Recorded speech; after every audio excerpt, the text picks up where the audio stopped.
Hi, I'm Dan Pasternak. Today is Thursday, October 21st, 2004, and we are in the Beverly Hills office of Mr. Leonard Goldberg, the famed programming executive and producer, and we're going to talk a bit about his life and his career in television. You ready? I'm ready. Sounds good. All right, let's begin, and we're going to begin at the beginning. What was your name at birth? My name at birth was Leonard Goldberg. No middle name? I had a middle name, but I disavowed it some years later. All right, fair enough. That's your privilege. Any nicknames from childhood? Not really. My old friends that I see now call me Lenny. That's what everybody used to call me back then. And talk a bit about when you were born and where you were born. I was born January 24th, 1934 in Brooklyn, New York. And I was the first son of William and Jean Goldberg. Later on, my brother Stan was born. And I grew up in Brooklyn in a middle to lower middle class family, kind of like medium rare if you're ordering a steak. And I had a terrific childhood. My memories of my childhood, which may sound boring, were terrific. My parents were supportive and loving people. As I was growing up, I didn't realize they gave me any values or any insight into life. But the older I got, the more I realized how much they had given me. Tell me a bit about your parents. First of all, your mother. What was her maiden name? What was her My mother's maiden name was Jean Smith. She came from a large family. Her father had died when she was very young. I never knew him. But her mother was alive, and her mother raised this family. Her mother was an amazing woman, Grandma Smith, Ida Smith. Lower East Side of Manhattan. She could not read or write English, but she built up a funeral parlor business, the Zion Memorial Chapel. And when this amazing woman, who was a fount of strength for everyone in the extended family, when she died, I came down from ABC to attend the funeral. And we couldn't get within 5 blocks of the chapel. And I got out and started to walk. And you saw limousines, and you saw push carts, and you saw union leaders, and you saw ordinary people.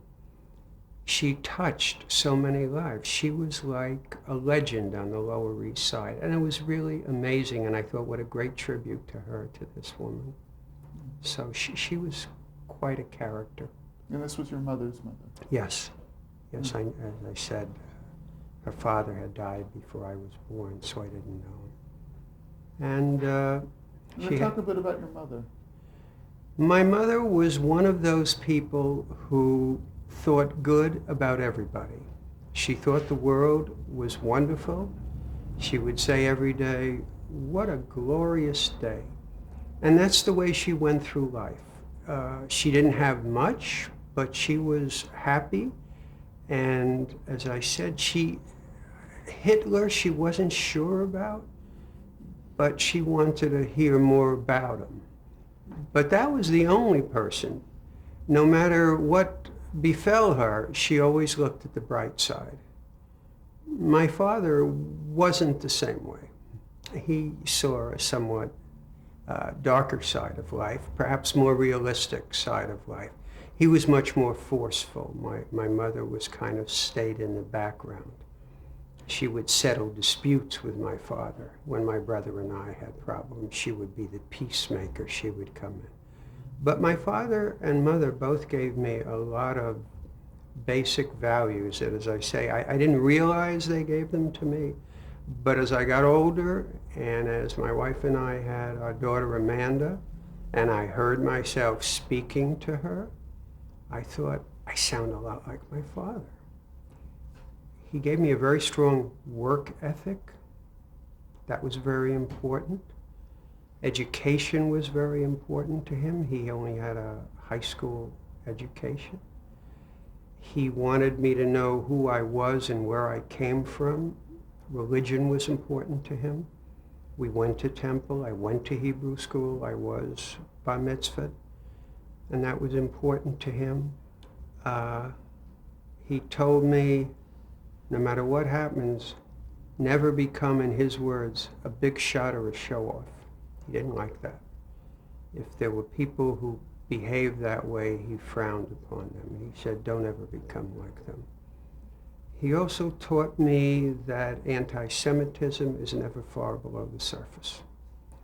When I was a little boy and standing outside the temple at the high holidays, I was 6 years old, some guys rode by on a motorcycle and they yelled out to me, "You dirty Jew." And I didn't know what they meant because I thought I looked pretty good. I thought I had a nice shirt and jacket on, and I said to my father, "Why did they call me a dirty Jew?" And he told me that there are people in this world who don't like you just because you are a Jew, just like there are people in the world who don't like people who were Chinese or who were black or whatever. He said, that's what the world is. But no matter where you go, that anti-Semitism is never far below the surface. And I always remembered that. And he was right. What did your father do for a living? My father was in the ladies' coat and suit business. He was on, in the garment center. Those used to be exciting days if I was allowed to come down to the office and sit there. His company was called Goldberg Goldman. His partner was a man named Goldman. And they made ladies' coats and suits. They did fairly well. During the war, he could have done much better. I never quite understood, but there was a way, if you were in the coat and suit business, you could have made a lot more money. But he said to me, I want to be able to sleep at night. And so he never made a lot of money. But I remembered that too.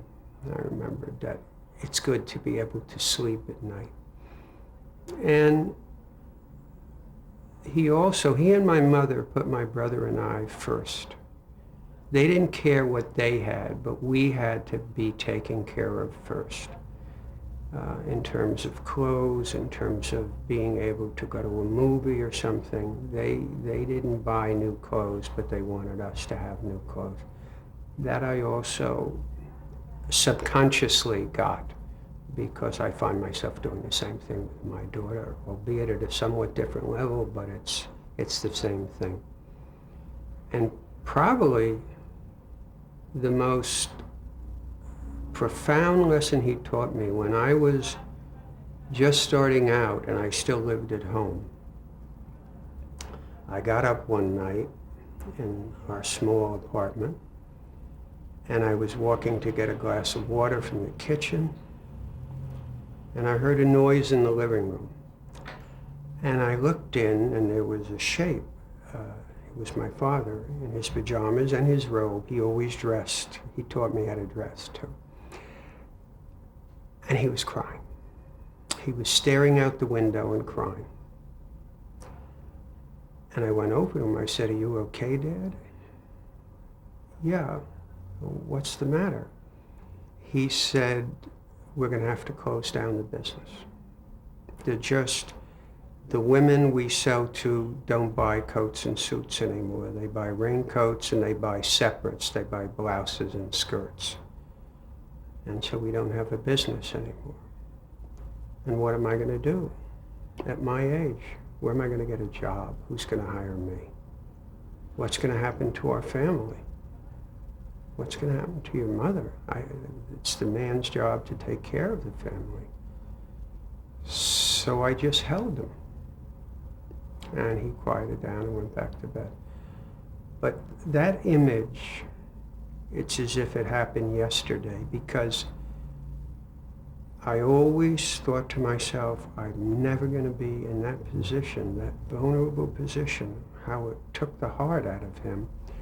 And so as I earned more money through my life, I never bought anything on credit. If I couldn't afford to pay for it, I didn't buy it.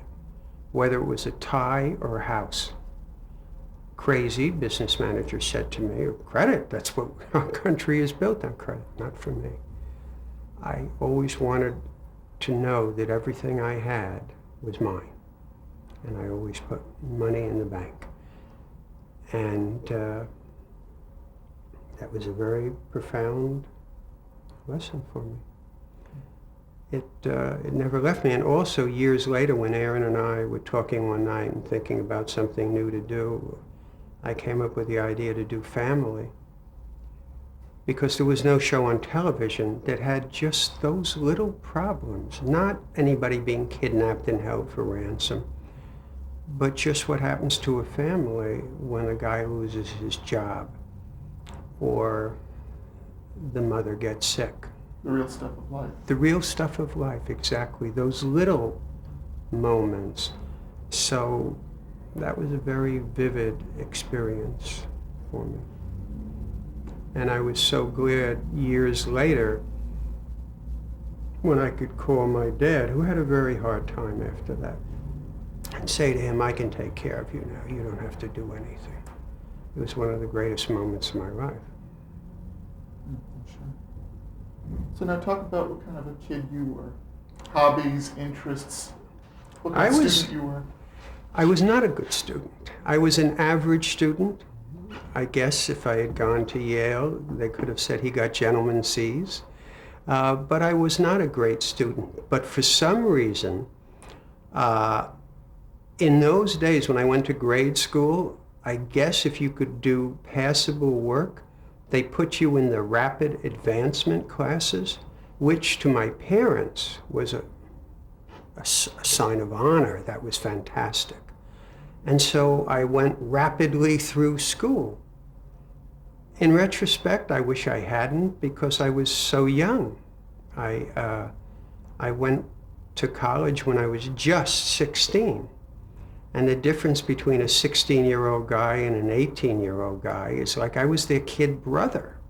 And I was their kid brother. I didn't know what they knew. I hadn't been through the experiences. But I was an average student, I would say. I loved sports.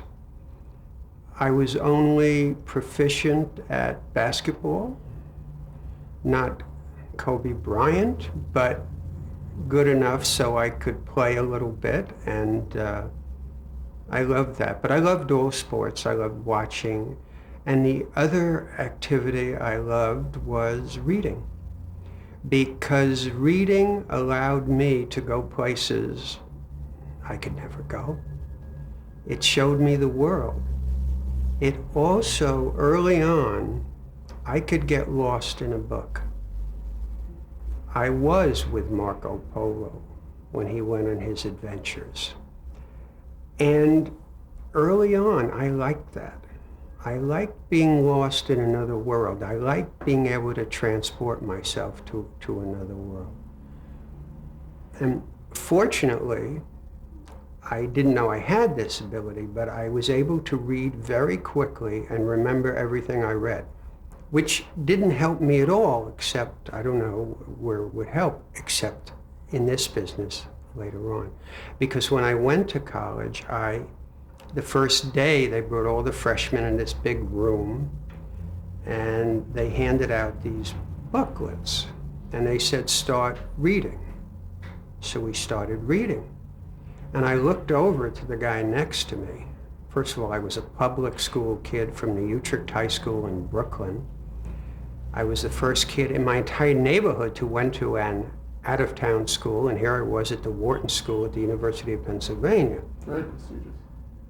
So I was a little uncomfortable, and I was 16 years old, and I'm looking around, and I'm reading, and I got to a certain point in the story, and I looked over to the guy here, the guy next to me.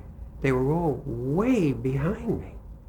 And I thought, they're going to ask questions, and I'm going to be, humiliated. I will go back and start all over. I went back to the beginning of the book and read, and I got up to just about where I'd gotten up to before. And the proctor said, stop, look to the right, there's a number next to that line, write that number down on the paper that you had. So we all did, and we collected all the books, and then they asked us questions about all the stuff. And I wound up in the top 3% of the class. And I thought, and I read it twice. It's a good thing they wouldn't have believed me if I just read the first thing. So that's the only real skill I had in school. I was thrilled that I had gone to Wharton because there was no language requirement, there was no science requirement, and there was no math requirement. I didn't like those subjects at all. But as for the rest of my life growing up, I was happy. I had a very happy childhood. We had a good sense of neighborhood. I had friends, we played ball, we went out, we had cheeseburgers, and we went to the movies once in a while, but no more so than any other kid. I had no more interest in it than anybody else, except I liked the fantasy of it. I liked sitting in a dark movie theater and pretending I was there. And what about radio? Oh, we listened to the radio all the time. The Shadow knows. Yeah, absolutely. Yeah. I liked all of that, but so did everybody else. It beat working or doing homework. But I never thought about, well, how does this stuff get made? You know, if somebody had asked me, well, what do you think about making movies? I would say, I don't know, doesn't the stork bring the movies after he drops off the babies?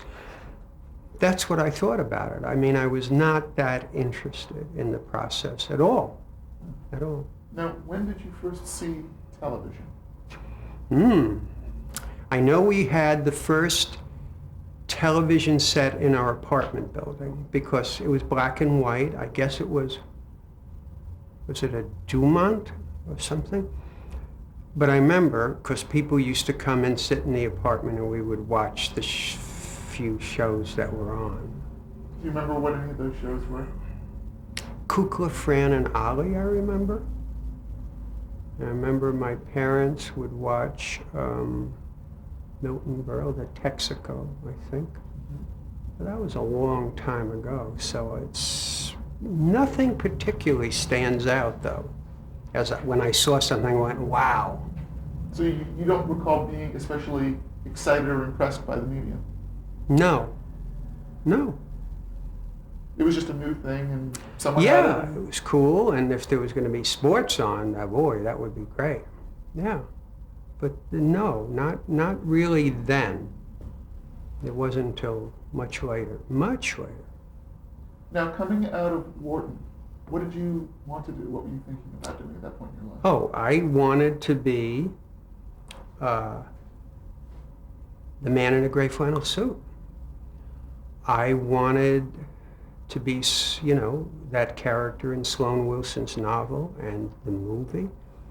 I wanted to work on Madison Avenue. I wanted to become an account executive. I wanted to live in Westchester. I wanted to have 2 weeks off in the summer and 1 week off in the winter, because if you had a week off in the winter, you were like that. You were a made man. And I probably wanted to marry a girl who wasn't Jewish, but who had a blonde page boy haircut. Really a very goyish American dream you had. Yes, absolutely. I was looking for my shiksa goddess. And she would meet me at the station, and she'd be wearing Bermuda shorts and a button-down shirt from Brooks Brothers. And that was going to be, if you said to me, I will give you a life, whatever you want, whatever your fantasy is, I will give it to you. If you gave me that life, that would have been it. That would have been fantasy realized. So, how did the reality of your life come close or not to that fantasy coming out of school? So I looked around for a job. First I said to my father, who had scrimped and saved to put me through school, I think I'm going to take the summer off and think about what I want to do. And he said, well, actually, that's not true. You're not taking the summer off and thinking about what you want to do. Your Uncle Joe has gotten you an interview at Bloomingdale Brothers Department Store, for their executive training program. So that's what you're going to do. Retail. Retail. Bloomingdale's executive training program, that was like a big, big deal. So I went for my interviews, and they would say to me, when did you first get interested in retail? And I said, not yet, because I didn't want this job. But then they would look at the letter I had of recommendation, which I found out later was from a man named Fred Lazarus, who was the chairman of Federated Department Stores, which owned Bloomingdale's, among other things. So they went, that's refreshing. The fact that you don't want retail is refreshing. That's very interesting. That will probably make you an excellent candidate. I thought, oh, okay, I can't get out of this. So I went to work at Bloomingdale's in the executive training program, where you worked in a department. You were like the guy with the white carnation one week, and then you were like a stock boy. And I knew it wasn't for me because they rang the cash register every hour. You hear that ring, ring, and they would look to see how they did the previous week and the previous year. And I was getting a headache from the cash register, and I really didn't like dealing with the public face to face. And I sat down once with the other stock boy who asked me how much money I made, and I told him $45 a week. And I said, how much money do you make? He was younger than I was. And he said, $75 a week. And he pointed to his union button, and he smiled at me. And he said, you know, you should have gone into the union. So I thought, this is not going to work out. But my dad said, Uncle Joe got you this job. You will stay with it, his work ethic, through the end of the year. You must put in these 6 months. Then you can do whatever you want. He had also said to me one summer when I was earning money to go to college, I was going to be a bellhop at the Antlers Hotel in Racket Lake, New York. And he said to me, you be the best bellhop. Otherwise, don't be a bellhop. If you're going to do it, or don't do it. So I tried really hard at Bloomingdale's, but I wasn't great at it. And did you last the 6 months? Oh, I had to. No, I knew that. I had to. They didn't fire me. And for Christmas, Miss Martha Scudder was the head of the executive training program. She didn't like me. I didn't like her. She put me in the men's gift shop for Christmas, which was the ground floor. And I had to set up all these displays. And by 10 o'clock in the morning, these women would have their faces pressed against the glass windows. And they'd open the door and they'd come in and destroy everything I had done. Anyway, Christmas was getting to be over. They had a party up at the training program. I went up there. I had a few glasses of eggnog. Feeling no pain, Miss Scudder came over to me and said, you know, Merry Christmas, Happy New Year, Mr. Goldberg. Did you see the assignments for the week after Christmas? I said, no, I haven't, Miss Scudder. She said, well, you're on the returns desk, with a big smile. And I said, Miss Scudder? I threw my glass of eggnog, emptied, over my head, and I said, I quit. I walked out of Bloomingdale's. So, in 1956, you began your career in television in the research department at ABC. Yes. I had worked during, I'm sorry to interrupt you. No. One summer I had worked for a research company, an amazing guy. Was this while you were in school? Yes. A guy named Alfred Politz, P-O-L-I-T-Z, who I thought kind of invented modern marketing research because he was a very flamboyant Hungarian or Romanian, and he knew his research, but he could sell it. And so he took research out of the back and brought it forward, and he made it understandable. So I had that experience, plus my Wharton School, BS in economics, major in marketing. So I got a job in ABC Research, right? I was a junior ratings analyst. One man was very glad to see me because he was being promoted to a senior analyst and I was going to take his job. His name was Fred Pierce, and he later became president of ABC. And we became friends that first day. But he was really glad to see me so he could move up. The job involved my particular job in the research department now could be done by a computer in 40 seconds. It used to take me about 2.5 hours. It was a very nothing job. What did it entail? This is what it entailed. I had a sheet for every ABC program, which also listed the stations. There weren't that many because ABC didn't have such a great lineup. And I would denote on this list whether the program was being carried live in Pittsburgh, whether it was not being carried at all, or if it was on a delay broadcast because we couldn't get into many of the markets. I would write a D, and next to it I would put Saturday at 4 o'clock in the afternoon. Once I did this for all of our shows, my job was over for the day. I would get wires if somebody had changed it, had upgraded it, or had downgraded it, more likely. But I was finished about 11:30 in the morning. And so I would wander around to help other people because I wanted to learn. And what I learned about programs then was backwards. I knew which shows were getting high ratings and which shows were getting low ratings. And by then I started to have become fascinated with television. I kind of lost my interest in advertising and marketing, and I was now fascinated with television.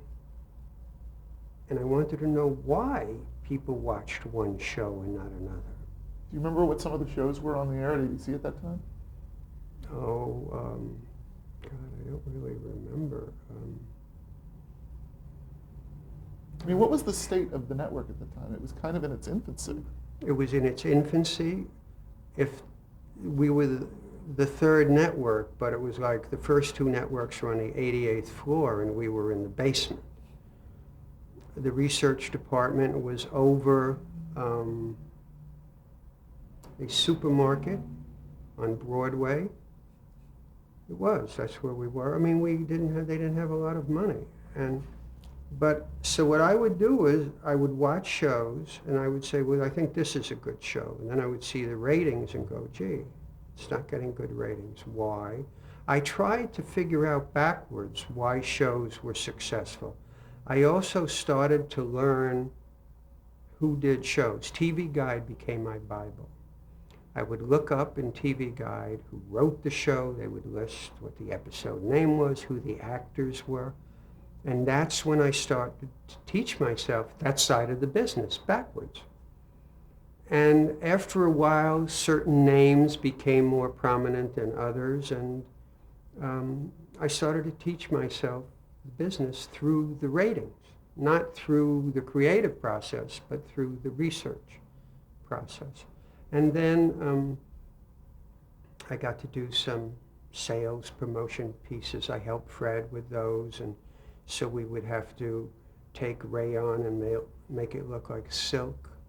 And it was hard with the ABC shows, but that's what we